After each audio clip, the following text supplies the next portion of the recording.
Boris, Molica bem lembrou aqui dessa nossa dificuldade em separar Estado, religião, por isso entra campanha, entra governo, sai governo. A gente vê, né, a associação de alguns assuntos que deveriam ser realmente de um Estado laico muito presente, né, esse componente religioso. Por que é tão importante, nesse momento, a disputa do eleitorado evangélico? Ele pode ser decisivo no resultado das urnas?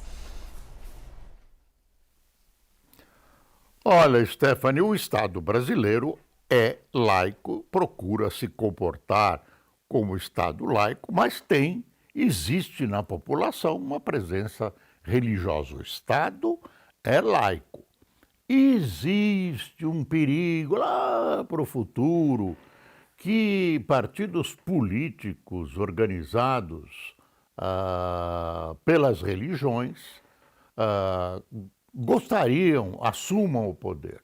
Se você ler um livro do bispo citado pelo Molica, com quem eu já trabalhei, o bispo tem um livro dizendo que quer o poder, que a Igreja Universal quer o poder, está lá, tem o direito de querer o poder. O temor é que a gente tenha que saia dessa laicidade, né? Que o Brasil escape dessa laicidade e caia num governo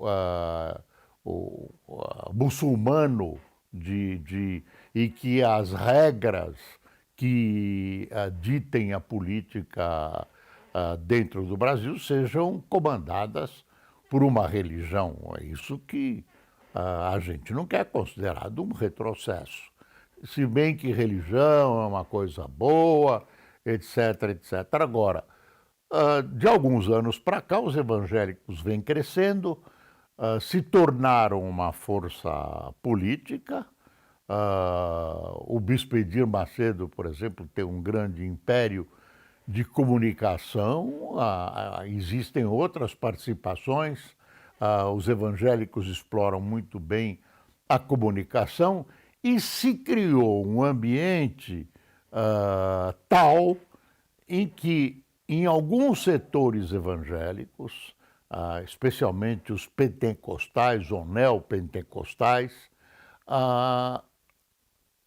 o grupo religioso vota em bloco por determinação, por ordem ou por sugestão, como quiserem, do pastor. Então o pastor determina, olha, vocês votem em quem quiser, mas o nosso candidato é fulano de tal, Igreja Universal vota Igreja Universal, eles vão escolhendo, e há muitos líderes religiosos que falam abertamente, que se posicionam abertamente a favor deste ou daquele candidato que possa favorecer eu vou dizer uma palavra forte, mas é isso, essa cumplicidade que vem se estabelecendo entre o poder e os religiosos.